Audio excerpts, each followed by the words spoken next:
Hello, everyone, and welcome inside CFP Today for Tuesday, November 5th. Yes, this is the place to come if you want all of my rambling thoughts, all by myself. Just hanging out, talking about football. And of course, we're supported by Fox 40. Start your season off right, or end it if you're in U Sports with the Yates Cup coming up this weekend. Very excited to call that game on OUA.tv, and I'll give you more information about that game as we go on throughout the week right here, and maybe even a little snippet, little insight into what's going on between Wilfrid Laurier and Western. That'll be coming up from Kitchener-Waterloo on this Saturday afternoon. But you can end your season off right and start your next one as well with coaching staff, custom logoed Fox 40 whistles, gear, coaching boards, and more. Visit fox40shop.com. Use the code CFP15 at checkout, 15% off of your entire order. Let's dive in on today's topic, which is the MOP discussion. Full disclosure, the voting's done. The voting has been finalized, and it essentially you had to have your votes in by Saturday before kickoff of the Eastern semifinal. So it was a 3 p.m. kickoff. I believe that was the cutoff. The voting ends at that point. Uh, it's not a postseason award, which is where I'd like to begin with this discussion because, as we know, Brady Oliveira is up against Bo Levi Mitchell. It is running back versus quarterback. It's West versus East, which we can talk about that in a minute too. But it is not a postseason award. It is the most outstanding player in the Canadian Football League in 2024. Outstanding. Not valuable, not crucial, not necessary. It's called the MOP.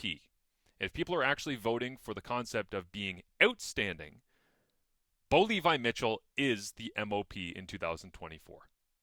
Just straight up, he is. He's the most outstanding player in the Canadian Football League in 2024. Finishes 1,000 yards ahead of anybody else. You could say, well, it was injuries, or it was games played, or it was yards after beatdown, or it was.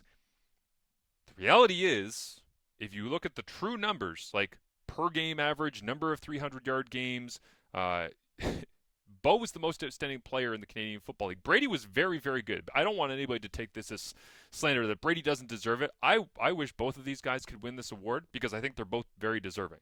But only one can. So naturally, working in media and having an opinion, I have to pick one. And when I go back through it and I look at it like game after game after game after game, I'm like, it's Bo. Bo is the most outstanding player from this season. So I wrote this in the final week of the regular season when I was doing that MOP update essentially for CFL.ca. This is not an award that should be quarterback exclusive. And an MOP not making the playoffs would certainly be something, but Bo Levi Mitchell leads in CFL in passing yards by 1,021 yards and passing touchdowns by 7. He had 9 games of 300 yards or more this season.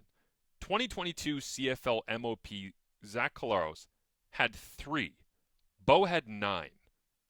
In that season where Zach Collaros won the MOP, he had 843 fewer passing yards than Bo Levi Mitchell did this year. In 2023, Chad Kelly won the MOP. He had 8 fewer touchdowns, 903 fewer yards, and 5 fewer 300-yard games. Like, think about that. The last two quarterbacks, 22 and 23, you put their numbers up against Bo Levi Mitchell. He blows them out of the water. It's not even close. You put the seasons of people who have already won that award up against him. And again, it's not just the quarterback with the most numbers. I understand people that want to say, didn't even make the playoffs, he can't be there. Why is it Bo Levi Mitchell's fault that Jordan Williams decided to retire before the season began at middle linebacker and put Hamilton in a hole? Why is it Bo Levi Mitchell's fault that Shamar Bridges, who should be the most outstanding rookie in my opinion, ended up not being able to finish the season, which hurt Hamilton's chances of having coverages that were designed to go against both him and Stephen Dunbar and Tim White. There's a lot of reasons why the Hamilton Tiger Cats did not make the playoffs. I don't think a lot of them have to do with Bo.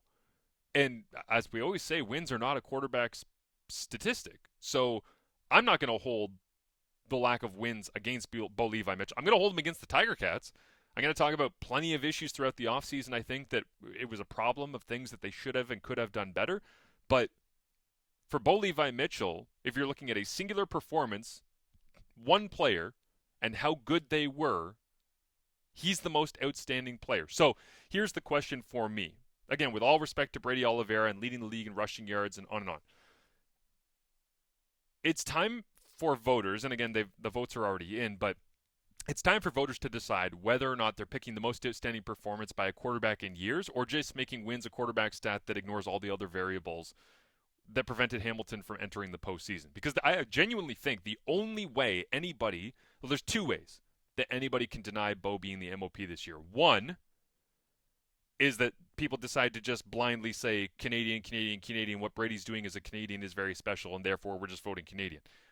Again, that's not what the MOP is about. If you're talking most outstanding Canadian, yes, that's exactly what that is. The most outstanding Canadian that's played in the CFL this year. Brady is that, in my opinion. Justin McInnis, great year. Brady, if you're nominated for the MOP and you get the MOP nod over Justin McInnis, you are now naturally the most outstanding Canadian.